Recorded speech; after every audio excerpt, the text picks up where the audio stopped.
Welcome to Data Warehouse Concepts, Design, and Data Integration, the second course in the specialization, Data Warehousing for Business Intelligence.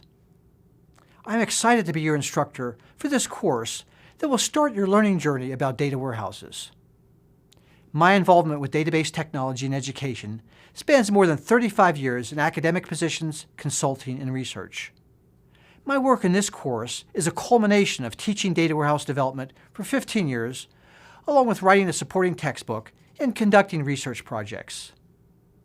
It is my pleasure and privilege to share my excitement and extensive background to help you embark on an adventure towards a rewarding and challenging career as a data warehouse or business intelligence professional. This course provides foundational knowledge and skills about data warehouse design and data integration for your career aspirations. This lesson provides a context for your effort in this course. You should reflect on this lesson as you work through the details of this course. Through this lesson, you should gain a perspective on the position of this course in the specialization, grasp the target learners for this course, and understand the broad objectives and prerequisite background for this course.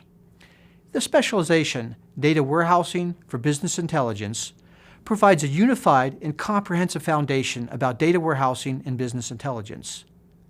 The courses in the specialization balance concepts, management practices, technology advancements, and technical skills, along with a capstone project to integrate across the courses. This course, the second course in the specialization, covers data warehouse concepts, multidimensional data representation and manipulation, data warehouse design methods, and data integration concepts and tools. This specialization targets students and working professionals who aspire for careers in data warehouses and business intelligence.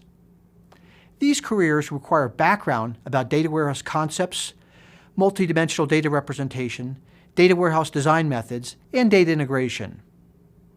This second course provides this essential background for targeted learners, including university students with an interest in computing, information technology professionals, project managers with an interest in business intelligence, and business analysts. This course provides a foundation of data warehouse background for a career in data warehousing and business intelligence. You will gain a conceptual background about business architectures, management practices, and data warehouse development methodologies. You will develop skills to create data warehouse designs, data integration workflows, and pivot table manipulations. Through mastery of data warehouse concepts and skills, you should be able to reflect on the evolution of data warehouse architectures in an organization, selection of design methodologies, and data integration goals and constraints. This course requires concepts and skills taught in an introductory database course. The first course in the specialization provides this prerequisite background. You need background about relational databases, query formulation using SQL, data modeling using ERD notation, and normalization. This second course in the specialization provides a unified coverage about data warehouse concepts, design, and data integration. You will learn about data warehouse concepts and management practices, as well as develop skills to create data warehouse schema designs, pivot table manipulations, and data integration workflows. These skills will be utilized in the capstone course, providing a realistic case study about building a data warehouse for business intelligence. This course provides an essential foundation for your journey towards a challenging and rewarding career as a data warehouse or business intelligence professional.